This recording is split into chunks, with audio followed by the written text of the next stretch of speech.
Assalamualaikum warahmatullahi wabarakatuh. Pemirsa yang berbahagia, berjumpa kembali dengan saya, Deddy Kurniawan, dalam seri video tutorial pengembangan pembelajaran daring Universitas Jambi.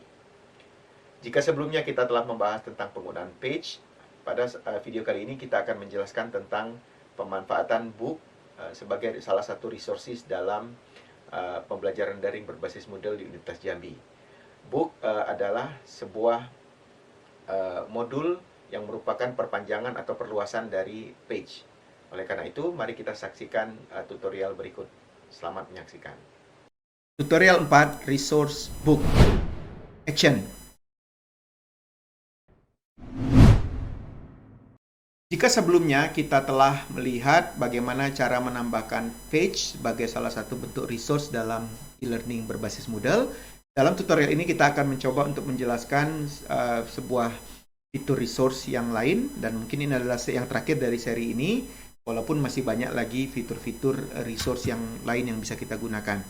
Nah, book itu secara mendasar adalah kumpulan dari pages. Jadi kalau page itu tunggal satu, maka book ini adalah kumpulan dari page. Jadi secara mendasar book adalah kumpulan dari halaman-halaman HTML ya, yang dikumpulkan menjadi satu, dan dia memiliki semacam table of content atau daftar isi ya.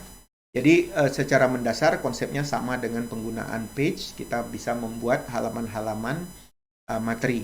Jadi kalau ingin menggunakan halaman materi yang berbentuk banyak supaya memastikan keterbacaan, jadi kita mengembangkan materi itu yang sifatnya ringkas ya, in chunks ya. Jadi dalam bentuk potongan-potongan atau disebut sebagai micro learnings, kita bisa menggunakan book. Oke. Seperti biasa, sebelum kita mulai, pastikan kita berada di dalam kelas kita dengan privilege sebagai teacher. Kemudian langkah berikutnya adalah turn editing on. Kita hidupkan mode editnya dulu. Kemudian kita akan tambahkan activity. Seperti biasa, klik an activity or resource. Kita cari book. Nah, di sini kita kasih dulu nama. Jadi misalnya saya sebut misalnya book 1 ya. Description silakan diisi kalau mau ya, kalau tidak bisa diabaikan saja. Yang lain sama pengaturannya kurang lebih. Kemudian kita tinggal klik save and return to the course kalau kita mau lihat hasilnya, tampilan luarnya. Tapi saya akan menyarankan kita masuk ke display supaya kita bisa langsung mengisi bukunya. Jadi kita klik save and display ya. Kemudian kita buat chapter. Jadi secara konsepnya buku itu terdiri atas halaman-halaman, dan yang setiap halaman ini kita sebut sebagai chapter. Nanti di bawahnya kita juga bisa membuat subchapter ya. Nah, mari kita asumsikan misalnya kita membuat sebuah proposal ya, ada pendahuluan dan lain-lain. Jadi misalnya chapter pertamanya saya beri nama ya, pendahuluan. Oke, kontennya kita isi, ini sama dengan page, jadi kita bisa menghiasnya dengan gambar, video, dan lain-lain.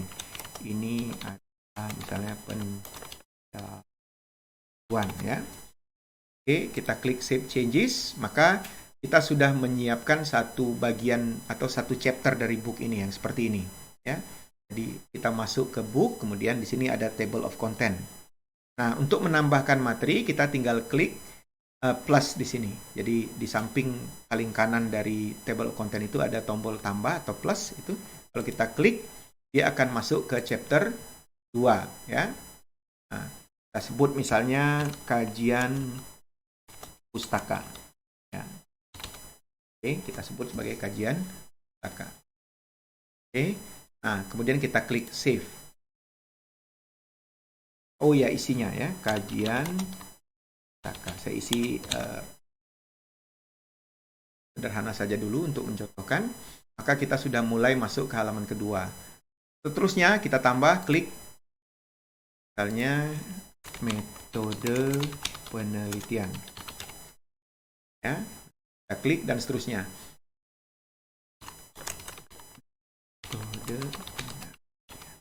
Nah, kita juga bisa menggunakan subchapter. Jadi di bawah chapter yang kita buat barusan tadi, kita bisa menambahkan subchapter.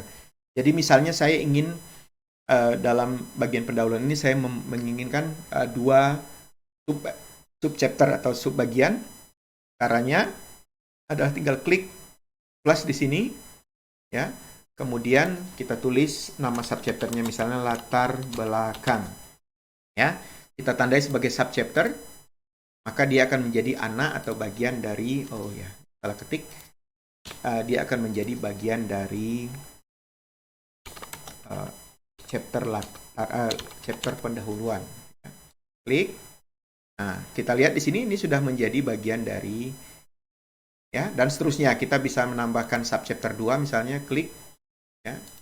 Nah, ini kita beri nama misalnya tujuan penelitian. Terusnya, kalau kita ingin menjadikan halaman ini subchapter, maka kita tinggal centang subchapter, ya.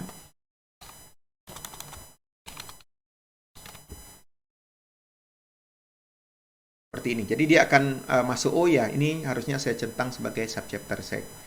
Nah, kalau kita mengalami kesalahan seperti ini, kita bisa menggunakan tombol gear, icon gear di sini untuk mengedit, ya. Jadi kita ganti namanya jadi subchapter. Jadi subchapter artinya anak dari chapter sebelumnya, yaitu chapter pendahuluan. Ya.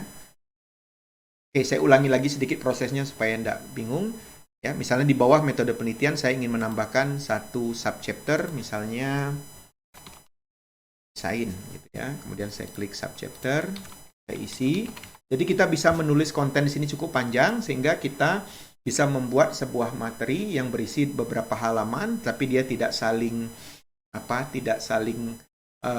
terlalu panjang, karena biasanya memang pembelajaran daring ini dicirikan dengan desain micro learning, di mana setiap bagian itu hanya membahas satu kelompok kecil informasi saja, jadi tidak terlalu luas, ya. Ini kira-kira.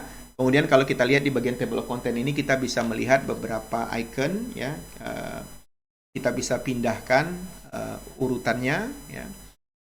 Kita bisa menghapusnya kalau mau, menyimpannya atau menyembunyikannya dengan mengklik tombol mata ini. Kita bisa menyimpannya sehingga dia tidak terlihat oleh siswa. Sehingga nanti kalau kita kembali ke halaman book ini, lihat booknya, ya, ini mereka akan mengakses halaman pertama pendahuluan, tapi di bawahnya ini, di sampingnya ini kita punya table of content atau daftar isi yang dapat digunakan untuk mengakses halaman per halaman sesuai kebutuhan. Jadi dibacanya itu tidak sekaligus, tapi menjadi bagian-bagian kecil. Nah, ini adalah cara yang bagus untuk mengemas pembelajaran sehingga dia menjadi sumber bacaan atau sumber belajar yang dapat dibaca atau dapat dikonsumsi secara bertahap. Nah, ini sudah kita tampilkan di sini, sudah kita matikan mode editnya, maka kita sudah menyiapkan satu book.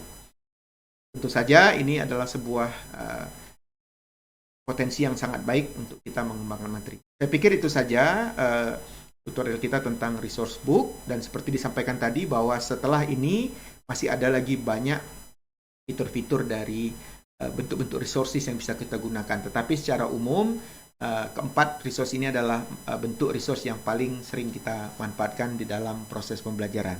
Demikian tutorial singkat saya. Demikianlah tutorial kali ini. Semoga bermanfaat dan dapat memperkaya keterampilan kita dalam pemanfaatan pembelajaran daring, khususnya dalam penambahan resources.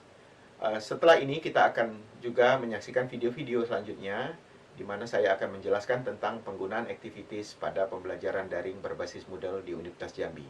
Demikian dari saya Deddy Kurniawan. Assalamualaikum warahmatullahi wabarakatuh.